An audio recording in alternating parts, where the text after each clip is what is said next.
કેશોદમાં જૂનાગઢ જિલ્લા વિકાસ સપ્તાહની ઉજવણી કાર્યક્રમ યોજાયો હતો। વડાપ્રધાન નરેન્દ્ર મોદીના સુશાસનના 24 વર્ષ પૂર્ણ થવા નિમિત્તે ગુજરાત રાજ્યમાં તારીખ 7 થી 15 ઓક્ટોબર દરમિયાન વિકાસ સપ્તાહની ઉજવણી થઈ રહી છે। આ ઉજવણીનો મુખ્ય ઉદ્દેશ થવાનો સશક્ત બનાવવા અને તેમની પ્રતિભાને તક આપવા માટે અનુકૂળ વાતાવરણ પૂરું પાડવાનો છે। આ કાર્યક્રમ દરમિયાન સરકારના જુદા જુદા વિભાગના વિવિધ વિકાસલક્ષી પ્રકલ્પોના લોકાર્પણ અને ખાતમુહૂર્ત કાર્યક્રમ જૂનાગઢ જિલ્લા વહીવટીતંત્ર દ્વારા કેશોદ ખાતે યોજવામાં આવ્યો હતો।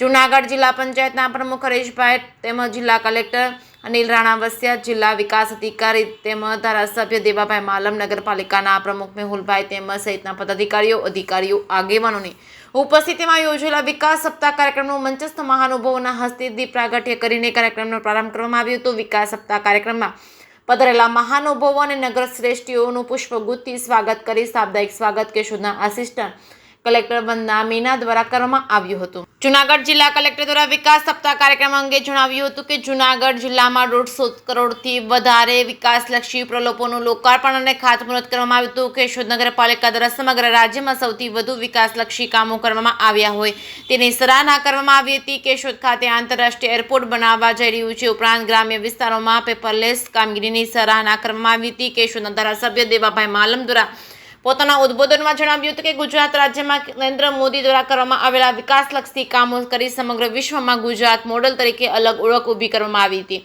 જૂનાગઢ જિલ્લા પંચાયતના પ્રમુખ હરેશભાઈ ઠુમર દ્વારા પોતાના વ્યક્તિત્વમાં જણાવ્યું હતું કે પૂર્વ મુખ્યમંત્રી અને તત્કાલીન વડાપ્રધાન નરેન્દ્ર મોદી દ્વારા આરોગ્યલક્ષી શૈક્ષણિક ક્ષેત્રમાં અને આવશ્યક સુવિધા ઉપલબ્ધ કરવામાં આવી હતી। સાથે સાથે વિવિધ યોજનાઓ હેઠળ છેવાડાના વ્યક્તિ સુધી લાભ પહોંચાડવામાં આવ્યા છે।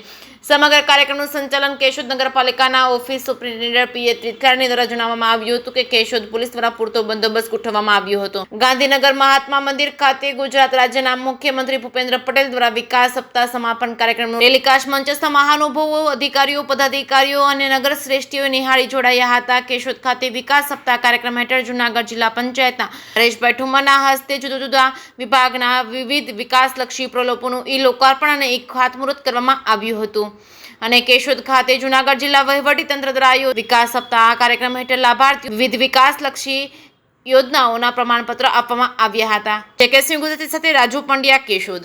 7 ઓક્ટોબરથી 15 ઓક્ટોબર સુધી વિકાસ સપ્તાહનું પખવાડિયું ઉજવવામાં આવ્યું। 7 ઓક્ટોબર 2001માં માનનીય નરેન્દ્રભાઈ મોદીએ તત્કાલીન મુખ્યમંત્રી તરીકે શપથ લીધા, ત્યારથી વિકાસની યાત્રા ચાલુ થઈ। એ વિકાસ યાત્રાને આગળ ધપાવવા માટે આ વિકાસ સપ્તાહનું આયોજન કરવામાં આવ્યું। ગુજરાતભરમાં આની ઉજવણી થઈ, ખૂબ લોકોએ ભાગ લીધો। કરોડો રૂપિયાના લોકાર્પણ, ખાતમુહૂર્તો કરવામાં આવ્યા। આ જિલ્લા કક્ષાનો આ કાર્યક્રમ કેશોદ મુકામે રાખવામાં આવ્યો હતો। એમાં તમામ અધિકારી, ધારાસભ્યશ્રી, પદાધિકારી અને કલેક્ટરશ્રીને વિકાસ અધિકારી પણ હાજર રહ્યા। અસંખ્ય પ્રબુદ્ધ નાગરિકો પણ આમાં હાજર રહ્યા। આ કાર્યક્રમ સફળ બનાવવા માટે વહીવટીતંત્રનો ખૂબ ખૂબ આભાર। સાહેબ, શહેરમાં આરોગ્ય વિભાગને લઈને 2 પીએચસી બનાવવાના છે અર્બન વિભાગમાં, એના માટે જગ્યા નથી મળતી।